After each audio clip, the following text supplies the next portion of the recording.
Assalamualaikum warahmatullahi wabarakatuh.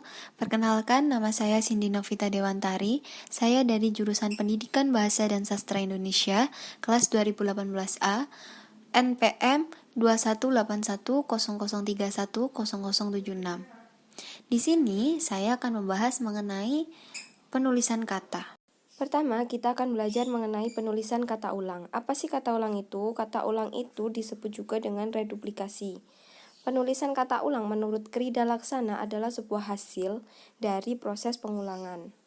Nah, proses penulisan kata sendiri ini memiliki 5 bentuk. Yang pertama, pengulangan suku kata pada bagian awal kata. Yang kedua, pengulangan seluruh bentuk dasar. Yang ketiga, pengulangan bentuk dasar dengan menggunakan variasi fonem. Yang keempat, pengulangan bagian belakang kata. Dan yang kelima, pengulangan unsur kata sebanyak 3 kali. Selanjutnya penulisan gabungan kata.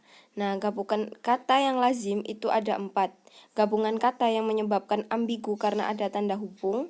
Yang kedua, gabungan kata yang ditulis secara terpisah karena mendapatkan awalan atau akhiran. Yang ketiga, gabungan kata yang mendapatkan awalan dan akhiran yang ditulis serangkai. Dan yang keempat, gabungan kata yang telah dipadu ditulis serangkai. Nah, selanjutnya kita masuk pada penulisan partikel yang terdiri dari 3 karena ada 3 bentuk. Yang pertama, menggunakan partikel lah, kah, dan tah pada akhiran kata. Yang kedua, pun pada awal kata. Dan yang ketiga, per pada awal kata. Selanjutnya penulisan kata ganti. Nah, kata ganti adalah kata yang digunakan untuk menyebut suatu benda yang tidak menyebut bendanya atau orangnya. Nah, contohnya aku, saya, kamu, dia, kalian, mereka, ku, kau, mu-nya. Kemudian mengenai penulisan bentuk singkat, singkatan, dan akronim. Singkatan terdiri dari 6 cara penulisan. Yang pertama, singkatan nama, gelar, sapaan, jabatan, atau pangkat yang diikuti dengan tanda titik pada setiap unsur singkatan itu. Yang kedua, singkatan yang terdiri dari huruf awal kata pada nama suatu lembaga pemerintahan dan kenegaraan, lembaga pendidikan, badan atau organisasi, serta nama dokumen yang resmi yang ditulis dengan huruf kapital tanpa adanya titik. Yang ketiga, singkatan yang terdiri dari huruf awal sebuah kata tetapi bukan sebuah nama orang yang ditulis dengan menggunakan huruf kapital tanpa adanya titik. Yang keempat, singkatan yang terdiri dari 3 huruf yang diikuti dengan tanda titik. Yang kelima, singkatan yang terdiri dari 2 huruf yang biasanya digunakan dalam penulisan surat yang diikuti dengan tanda titik. Dan yang keenam atau yang terakhir, penulisan singkatan lambang kimia, satuan ukuran, takaran, timbangan, dan mata uang yang tanpa diikuti tanda titik. Selanjutnya akronim. Nah, akronim ini terdiri dari 3 bentuk. Yang pertama, berdasarkan nama yang diambil dari huruf awal pada setiap kata tanpa menggunakan tanda titik. Yang kedua, berdasarkan gabungan suku kata atau gabungan huruf dari deret awal yang ditulis dengan huruf awal menggunakan huruf kapital.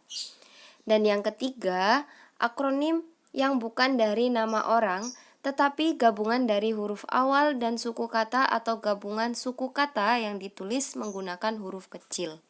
Selanjutnya penulisan angka dan lambang bilangan. Penulisan angka ini memiliki 2 jenis. Yang pertama angka Arab dan yang kedua angka Romawi. Angka Arab ini angka yang biasanya kita gunakan dalam kehidupan sehari-hari. Contohnya angka 1, 2, 3, 4, 5, dan seterusnya. Sedangkan angka Romawi ini biasanya digunakan dalam penulisan bab yang ada di dalam buku. Misalnya, angka 9 ditulis dengan menggunakan huruf IX yang ditulis secara kapital. Kemudian penulisan angka yang lazim itu terdiri dari 12 cara. Yang pertama, bilangan yang terdapat dalam teks yang terdiri dari 1 atau 2 kata yang ditulis dengan menggunakan huruf. kecuali penulisan yang berurutan dalam perincian. Yang kedua, bilangan yang terdapat di awal kalimat ditulis menggunakan huruf. Yang ketiga, bilangan yang bernilai besar ditulis dengan sebagian angka dan sebagian huruf. Yang keempat, penulisan angka yang digunakan untuk penulisan satuan ukuran dan nilai uang.